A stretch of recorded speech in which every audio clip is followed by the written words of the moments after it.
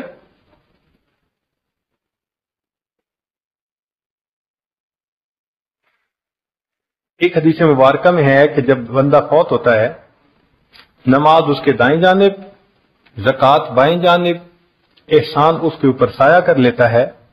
صبر کہتا ہے کہ اس ساتھی کو ہر صورت عذاب سے بچانا ہے, اگر تم میرے ساتھ رہے تو ٹھیک, ورنہ میں اکیلا ہی اس کو عذاب سے بچانے کے لیے کافی ہو جاؤں گا.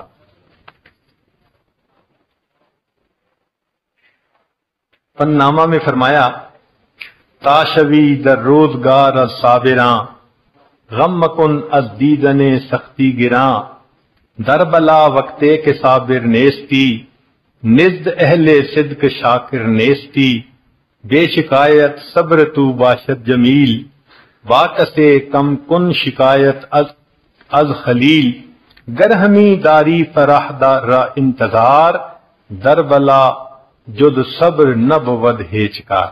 اگر تو چاہتا ہے کہ اللہ رب العزت کے ہاں سے تیرے لیے فرح آئے, خوشی آئے, اور اس کا تو انتظار کر رہا ہے, تو تجھے چاہیے کہ صبر کر, اس لیے کہ ان مع العسر یسرا.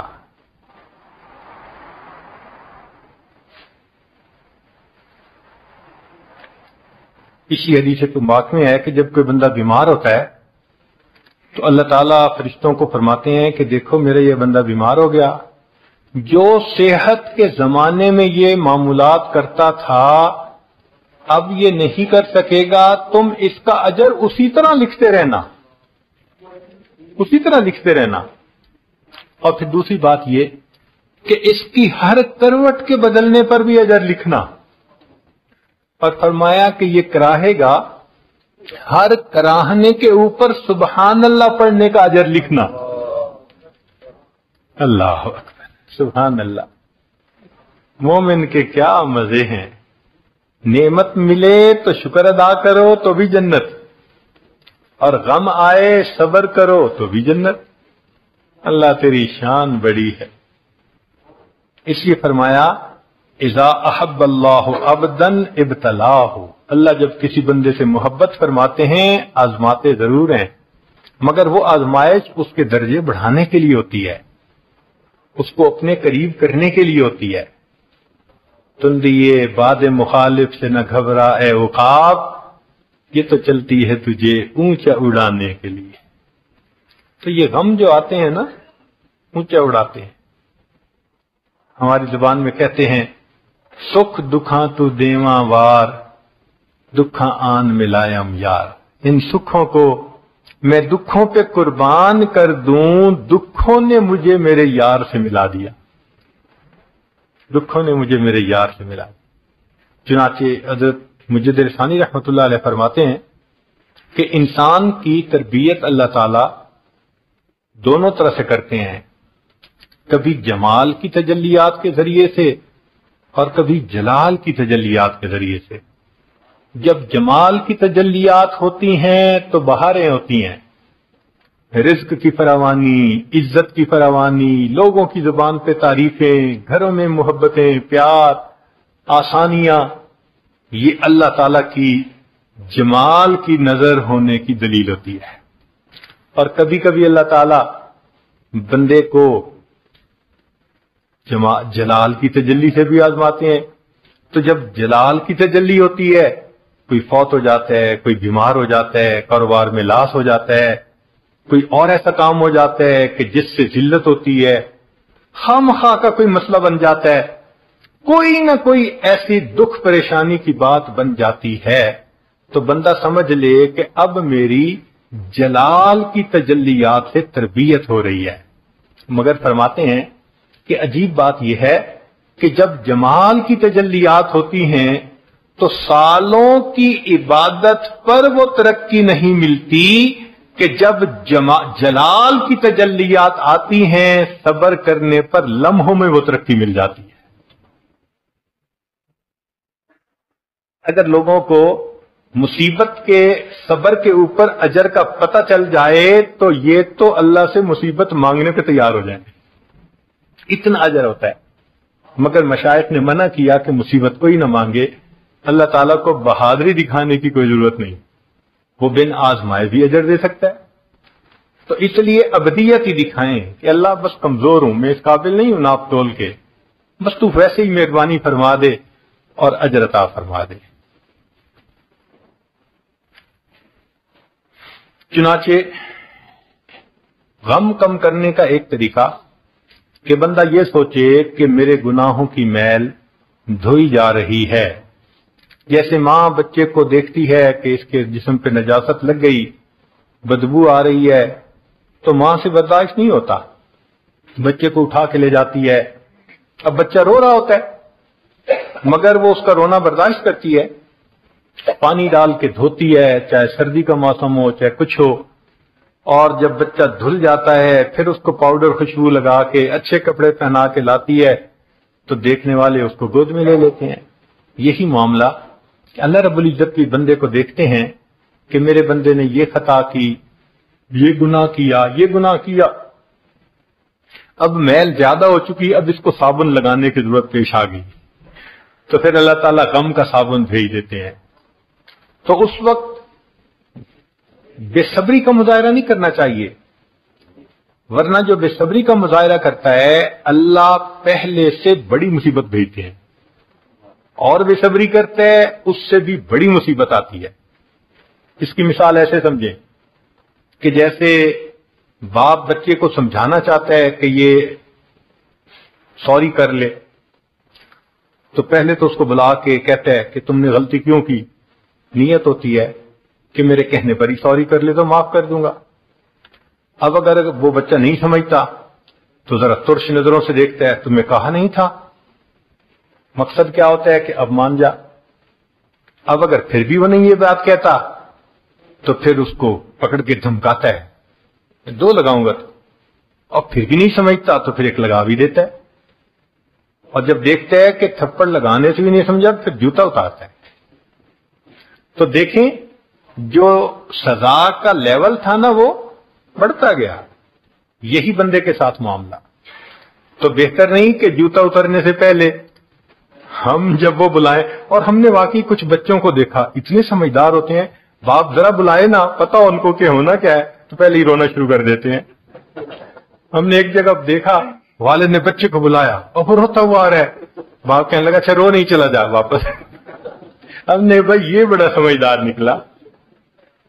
تو اللہ والوں نے بھی یہی طریقہ سکھایا ہے کہ تم پہلے ہی رونا شروع کر دو، اللہ کمزور ہوں، اللہ میں بس گناہگار ہوں، خطا کار ہوں، میں نادم ہوں، میں شرمندہ ہوں، پلیز اللہ پلیز بس مجھے معاف کر دیجیے۔ اللہ تعالیٰ مہربانی فرما دیتے ہیں، وہ تو چاہتے ہیں معاف کرنا، بندے نے تو معافی کی شکل بنانی ہوتی ہے، وہ تو بہانہ ڈھونڈتے ہیں۔ چنانچہ ایک حدیث پاک میں ہے کہ ایک صحابی لانوں کی دور جاہلیت میں کسی عورت کے ساتھ آشنائی تھی۔ ایک دفعہ چلتے ہوئے وہ عورت ملی اور اس نے کوئی باتیں کی، تو آپ باتیں سن کے چل پڑے، لیکن جب چلے نا تو خیال آیا کہ یہ وہیں کھڑی ہے یا چلی گئی، تو ذرا پیچھے مڑ کے دیکھا، آگے جو قدم بڑھایا تو سامنے دیوار میں سر لگا، تو چوٹ بھی لگی۔ اب صحابہ رضوان کی خوبصورت عادت یہ تھی کہ جو مسئلہ پیش آتا تھا وہ آ کے نبی علیہ السلام کو بتاتے تھے اور گائیڈنس دیتے تھے۔ چنانچہ اللہ کے پیارے حبیب صلی اللہ علیہ وسلم کی خدمت میں حاضر ہوئے، پورا واقعہ سنا دیا۔ اے اللہ کے حبیب صلی اللہ علیہ وسلم، اس طرح میرا اس کے ساتھ تعلق تھا اسلام سے پہلے کا، بہت قریب تھی، قدرتاً مل گئی، اس نے کچھ باتیں کی، میں نے سن تو لی، لمبی گفتگو نہیں کی، چل پڑا، لیکن آگے جاتے ہوئے ایسی مجھے خیال آ گیا کہ یہ کھڑی ہے، یہ چل پڑی، تو میں نے ذرا پیچھے دیکھا تو آگے میرا سر جو ہے وہ دیوار کے اندر لگا تو مجھے بہت تکلیف ہوئی۔ نبی اسلام نے فرمایا کہ اللہ تعالی جس بندے پر احسان کرنا چاہتا ہے اسے غلطی کی سزا دنیا میں ہی دے کر اس کے گناہوں کو پاک فرما دیتا ہے۔ یہ نبی اسلام نے فرمایا کہ اللہ تعالیٰ جس بندے پر احسان فرمانا چاہتا ہے اس کے گناہ کی سزا دنیا میں ہی دے کر اس کو گناہ سے پاک فرما دیتا ہے۔ اس کا مطلب یہ ہوا کہ گناہوں کو دھونے کے لیے بھی یہ مصیبتیں آتی ہیں، تو کبھی درجہ بڑھانے کے لیے، کبھی دھونے کے لیے، تو بھئی اس میں رونے والی تو بات ہی کوئی نہیں، انسان کا تو فائدہ ہی فائدہ ہے۔ اب کرے کیا؟ یہ بھی سن لیجئے کہ مصیبت آ گئی اور اس کو کم کرنے کے لیے ہم نے کوششیں بھی کر لی، انا للہ بھی پڑھ لی، تعزیت بھی ہو گئی، ہم نے مراقبہ بھی کر لیا کہ اللہ کی معیت ملے گی، اجر ملے گا، اور مصیبت کم بھی ہو گئی، مگر کریں کیا؟ تو ہمارے مشائخ نے ہمیں آگے پھر روشنی دی، گائیڈ لائن دی، ان کا دیکھو، غور کرو۔ اگر تو یہ مصیبت تمہارے گناہوں کے سبب تھی تو تمہارے اوپر اب ان گناہوں سے استغفار کرنا اور بچنا ضروری ہو گیا۔ تم استغفار زیادہ کرو گے تو یہ مصیبتیں رک جائیں گی، ورنہ جب تک معافی نہیں مانگو گے، ایک تھپڑ کے بعد دوسرا، پھر تیسرا، یہ تسبیح ٹوٹ کے دانے گرتے جائیں گے اور پہلے سے بڑی مصیبت آتی جائے گی۔ اس لیے بہتر ہے کہ جلدی توبہ کر لو۔ تو اگر گناہوں کی وجہ سے آئی تو فرمایا کہ استغفار کر لو، اور اگر محسوس کرتے ہو کہ نہیں یہ اللہ کی طرف سے امتحان بن کے آئی تو فرمایا اللہ سے دعا مانگو، اللہ تعالیٰ دعا کی وجہ سے امتحان کو نرم فرما دیتے ہیں۔ تو دو ہی ہمارے پاس علاج ہیں اس کے، دونوں کام کریں، اس لیے کہ ہم نہیں جانتے کہ یہ کیوں آئی۔ ہمارا گمان تو یہ ہے کہ جو 100% مصیبتیں آتی ہیں ہمارے کرتوتوں کی وجہ سے آتی ہیں۔ ہم کہاں اس درجے کے لوگ کہ ہم سمجھیں کہ جی درجے بڑھ رہے ہیں، جن کے گناہ روز بڑھ رہے ہوں اور وہ اپنی کھلی آنکھوں سے بڑھتے گناہوں کو دیکھ رہے ہوں، وہ کیوں غلط فہمی کا شکار ہوں؟ تو اس لیے ہمارے گناہ تو، ہماری تو مصیبتیں گناہوں کی وجہ سے ہیں۔ اس لیے اب ہمیں استغفار بھی کرنا چاہیے اور اللہ سے دعا بھی کرنی چاہیے کہ اللہ ہم اس قابل نہیں، لیکن تو ہمیں ثابت قدم فرما دے، ہمارے لیے اس مصیبت کا برداشت کرنا آسان فرما دے۔ نبی علیہ الصلوۃ والسلام نے صحابہ رضی اللہ عنہم کی ذہن سازی فرمائی، صحابہ رضی اللہ عنہم کی ذہن سازی فرمائی کہ بھئی ایسے نہیں کہ بھئی بالکل پریشانی گھر نہیں ہونی چاہیے دنیا میں، کوئی جنت تھوڑی ہے کہ پریشانی نہیں ہوگی، پریشانیاں تو آئیں گی، یہ تو معمول کی زندگی ہے، اور یہ بھی نہیں کہ جی آئی کیوں ابھی ختم ہو، نہیں، برداشت بھی کرنا چاہیے۔ تو اس کی باقاعدہ صحابہ کو تعلیم دی، ان کی ذہن سازی فرمائی، ان کی تربیت فرمائی۔ ذرا غور کیجئے، ایک انصاری عورت آئی، آ کے کہنے لگی اے اللہ کے وسلم بخار آتا ہے اور میں بہت کمزور ہو گئی ہوں اور میں بخار سے بہت پریشان ہوں، آپ میری شفا کی دعا مانگیں۔ نبی اسلام نے فرمایا تم چاہو تو میں بخار ختم ہونے کی دعا کروں اور تم چاہو تو تمہیں جنت ملنے کی دعا کروں۔ وہ کہنے لگی اللہ کے حبیب صلی اللہ علیہ وسلم جنت کی دعا کر دے، میں کوئی رسک نہیں لینا چاہتی۔ تو نبی اسلام نے فرمایا اللہ اس کو جنت عطا فرمائے۔ اب بخار دور ہونے کی دعا نہیں کی، بات سمجھتے ہیں نا، سمجھایا کہ دیکھو چھوٹی سی پریشانی ہے، اس کو برداشت کر لو، اللہ کی طرف سے۔ اس کو کہتے ہیں تقدیر پہ راضی رہنا سکھایا کہ بھئی خوشیوں پہ بھی تو تم آرام کرتے ہو، اللہ کی طرف سے جب آتی ہیں، تو اگر پریشانی آ گئی تو اب ویلا کرنے کی کیا ضرورت ہے، ابھی برداشت کر لو۔ تو اس لیے اس کو یہ بات سمجھائی کہ چاہو تو شفا کی دعا کر دیتا ہوں اور چاہو تو میں جنت کی دعا کر دیتا ہوں۔ ایک اور عورت آئی، اس عورت کو مرگی کی بیماری تھی، اس نے کہا اللہ کے حبیب صلی اللہ علیہ وسلم عمر بڑی ہو گئی ہے، مرگی کا دورہ پڑتا ہے تو میں اس وقت انکانشیس ہو جاتی ہوں اور میرا تو سطر بھی کھل جاتا ہے، کئی دفعہ چادر بھی ہٹ جاتی ہے، تو مجھے بہت پریشانی ہے، آپ میرے لیے مرگی کے ختم ہونے کی دعا کریں۔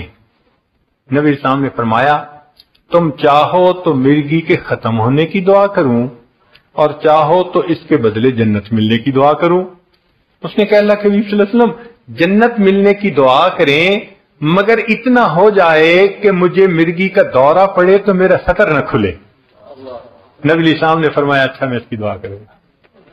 اب مرگی جیسی بیماری اور اس پر بھی صبر، یعنی صبر کرو، تو گویا نبی علیہ السلام نے ذہن سازی فرمائی کہ دیکھو ان مصیبتوں کا آنا تمہارے لیے آخرت کے بڑے درجات کا باعث ہے، تمہیں سمجھ ہی نہیں لگی، تم سالوں کی عبادت سے وہ درجہ نہیں پا سکتے جو چند لمحوں کی اس مصیبت کی وجہ سے اللہ تمہیں عطا فرما دیں گے۔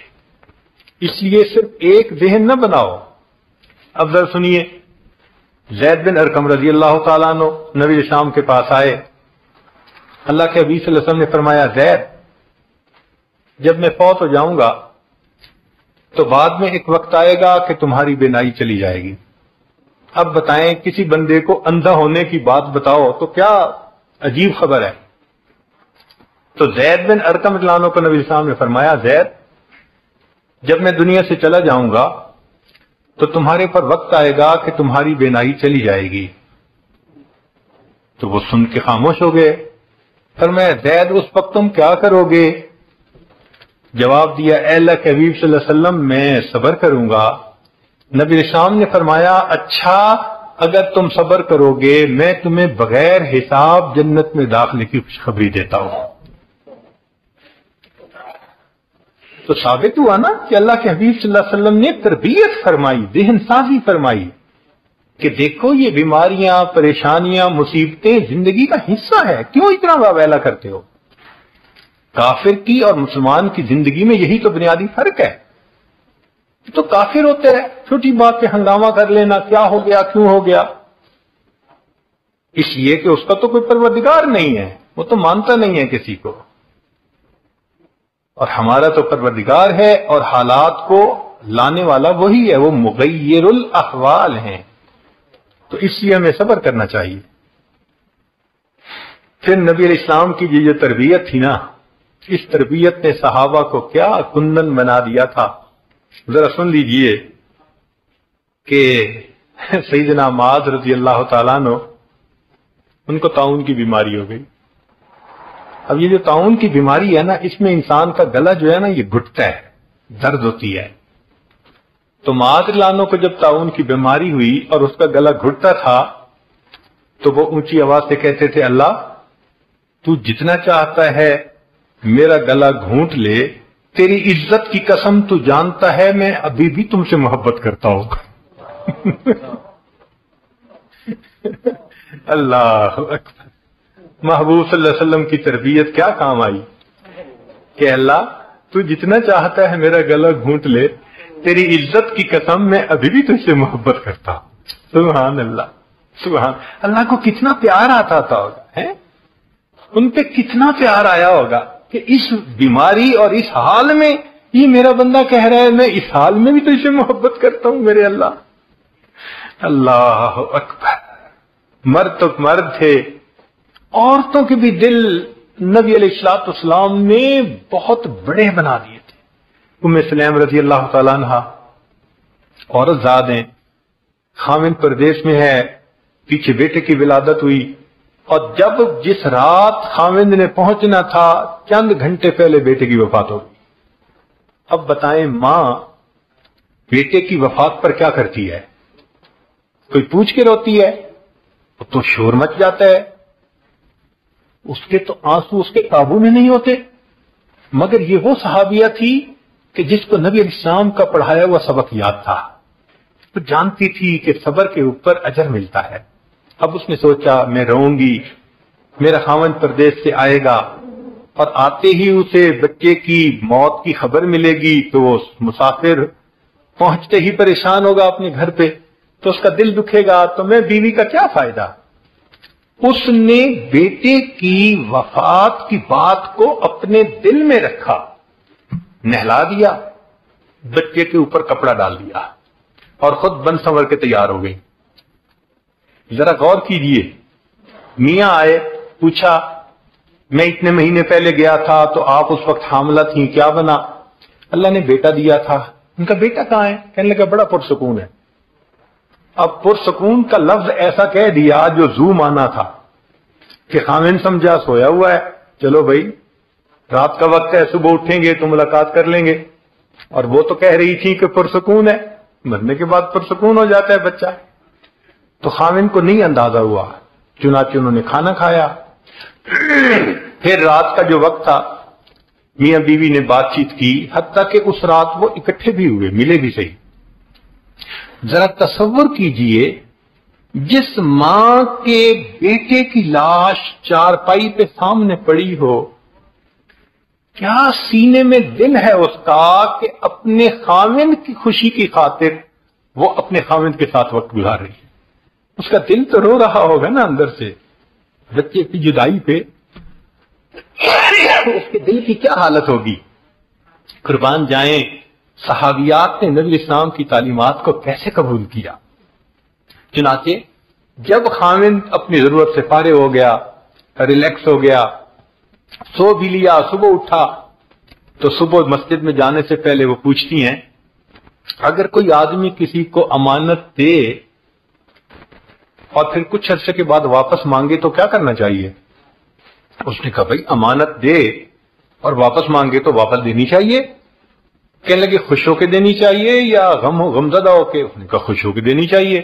کہنے لگی اچھا، پھر اللہ نے بھی آپ کو بیٹے کی امانت عطا فرمائی تھی، اللہ نے آپ کے پہنچنے سے کچھ دیر پہلے وہ امانت واپس لے لی، آپ بخوشی جائیں اپنے بیٹے کو قبر میں ڈال کر اللہ کی امانت اللہ کے سپرد کرائیں۔ یہ عورت کہتی ہے۔ سبحان اللہ سبحان اللہ، حق ادا کر دیا نبی علیہ الصلوۃ والسلام کی صحبت کا، حق ادا کر دیا۔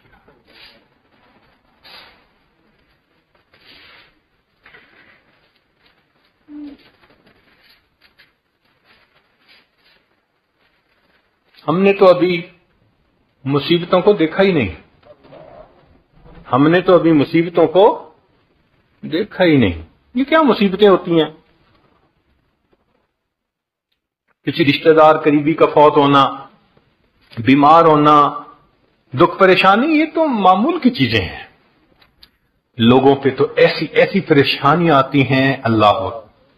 نبی اسلام نے بنی اسرائیل کی ایک عورت کا واقعہ بتایا کہ طواف کر رہی تھی، کتابوں میں یہ واقعہ لکھا ہے، شاید کسی بزرگ نے بتایا ہوگا، ہاں، کہ وہ طواف کر رہی تھی اور کہہ رہی تھی اللہ میں اس حال میں بھی تجھ سے راضی ہوں۔ بار بار یہ لفظ کہہ رہی تھی، اے اللہ میں اس حال میں بھی تجھ سے راضی ہوں۔ پھر تھوڑی دیر بعد کہتی تھی اللہ اس حال میں بھی میں تجھ سے راضی ہوں۔ تو جب طواف کر چکی تو کسی نے پوچھا آپ کیا بات کر رہی تھی؟ تب اس نے اپنی کہانی سنائی۔ کہنے لگی میرے 3 بیٹے، تینوں بچپن لڑکپن کی عمر میں تھے، میں گھر کے اندر تنور میں روٹیاں پکا رہی تھی۔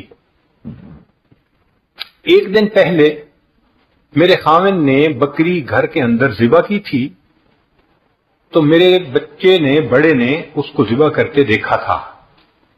اب وہ خاوند نے چھری اندر کہیں رکھ دی، وہ بڑے بچے کو نظر آ گئی، تو وہ بڑا بھائی اپنے چھوٹے بھائی کو کہنے لگا تمہیں پتہ ہے ابو نے بکری کو ذبح کیا تھا؟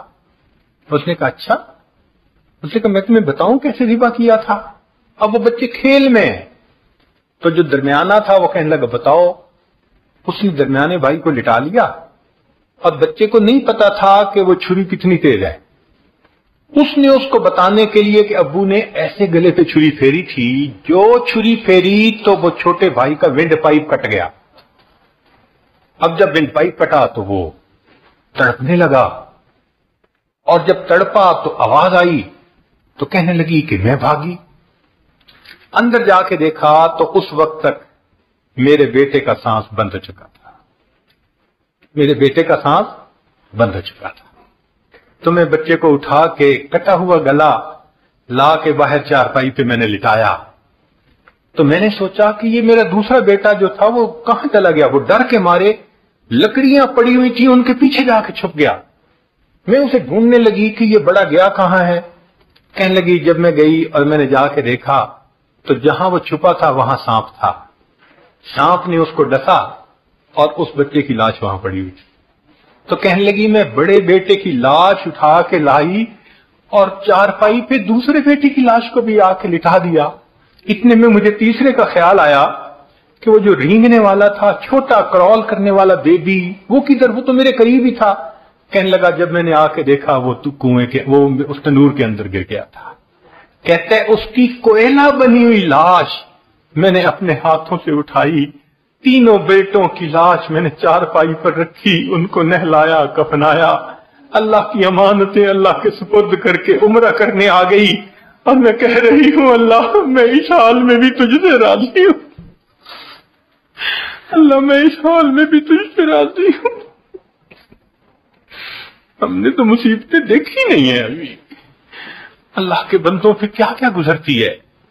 قریب کے زمانے میں بہادر شاہ ظفر وقت کا بادشاہ کہلاتا ہے, نیک طبیعت کا انسان تھا, لیکن اس کے ساتھ کیا ہوا کہ جب اس کو قید کیا تو دشمنوں نے 12 بیٹے تھے اس کے, ان کو گرفتار کر لیا اور پھر بہادر شاہ ظفر کو کہا جی ہم نے آپ کی دعوت کرنی ہے. اس کے لیے دسترخوان بچھایا گیا اور اس کو کہا کہ جی آپ برتن کھولیے اور اپنی دعوت کے لیے ابتدا کیجئے. وہ پہلا برتن کھولتا تھا, بڑے بیٹے کا سر اس کے اندر تھا. دوسرا کھولا, دوسرے کا سر. تیسرا بہادر شاہ ظفر نے 12 جوان بیٹوں کے سر اپنی آنکھوں کے سامنے دیکھے. اس پر اس نے کہا تھا نہ کسی کی آنکھ کا نور ہوں نہ کسی کے دل کا قرار ہوں, جو کسی کے کام نہ آ سکے میں وہ ایک مشت غبار ہوں. کوئی مجھ پہ آنسو بہائے کیوں, کوئی مجھ پہ دیپ جلائے کیوں, کوئی مجھ پہ پھول چڑھائے کیوں, میں وہ بے کسی کا مزار ہوں. میرا رنگ روپ بدل گیا, میرا یار مجھ سے بچھڑ گیا. میرا رنگ روپ بدل گیا, میرا یار مجھ سے بچھڑ گیا. جو چمن خزاں سے اجڑ گیا میں اسی کی فصل بہار ہوں. کبھی اللہ بہار دکھا دیتا ہے, تخت و تاج پہ بٹھا دیتا ہے, اور کبھی اللہ خزاں دکھاتا ہے. 12 جوان بیٹوں کے سر اپنی آنکھوں سے بندہ دیکھتا. ہم نے کہاں مصیبتیں دیکھی ہیں. اس لیے اللہ رب العزت نے ہمیں جس حال میں رکھا ہے ہم اللہ کا شکر ادا کریں.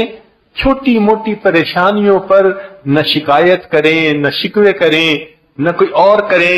بس صبر کر کے اتنی دعا مانگیں میرے مولا کمزور ہیں, ہم ناپ تول کے قابل نہیں ہیں, ہم ناپ تول کے قابل نہیں ہیں.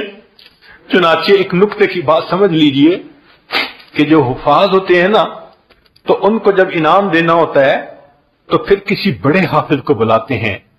جو حدیث کے طلباء پاس ہوتے ہیں تو ان کو انعام دینے کے لیے کسی بڑے محدث کو بلاتے ہیں. یہ دستور ہے کہ بشارت کسی کامل سے دلوائی جاتی ہے پاس ہونے کی. چنانچہ اللہ رب العزت نے ایمان والوں کو بشارت دلوائی نبی علیہ السلام سے. فرمایا وبشر الصابرین. یہ اللہ تعالیٰ اپنے محبوب کو فرماتے ہیں اے میرے محبوب آپ بشارت دے دیجئے. حضرت تھانوی رحمۃ اللہ نے نکتہ لکھا کہ قرآن کا لفظ ثابت کر رہا ہے اللہ کے محبوب پہ جو مصیبتیں آئیں اتنی مصیبتیں امت میں کسی کے اوپر نہیں آئی. آپ اکمل الصابرین تھے. اور حدیث پاک فتح الباری میں یہ ہے نبی اسلام نے فرمایا اذیت فی اللہ ما لم یؤذ احد. مجھے اللہ کے راستے میں اتنی اذیتیں پہنچائی گئیں کہ کسی کو اللہ کی خاطر اتنی اذیتیں نہیں پہنچائی گئی. جو اللہ کے محبوب ہیں وہ اگر اتنے امتحانات میں سے نکل رہے ہیں تو ہمیں بھی چاہیے کہ ہم اپنی زندگی میں جیسے اللہ کی نعمتوں پر خوشیوں کا اظہار کرتے ہیں, اگر کبھی کوئی مشکل بھی آئے, حالات بھی آئیں, تو شکوہ زبان پہ نہ لائیں بلکہ اپنے اللہ سے دعائیں مانگیں, گناہوں کی معافی مانگیں, ناپ تول سے اللہ سے معافی مانگیں. پروردگار ہم عاجز اور مسکینوں پر فضل فرمائے. اور اللہ ناپ تول کے بغیر ہی معاملہ آسان کر دے۔ وآخر دعوانا ان الحمد للہ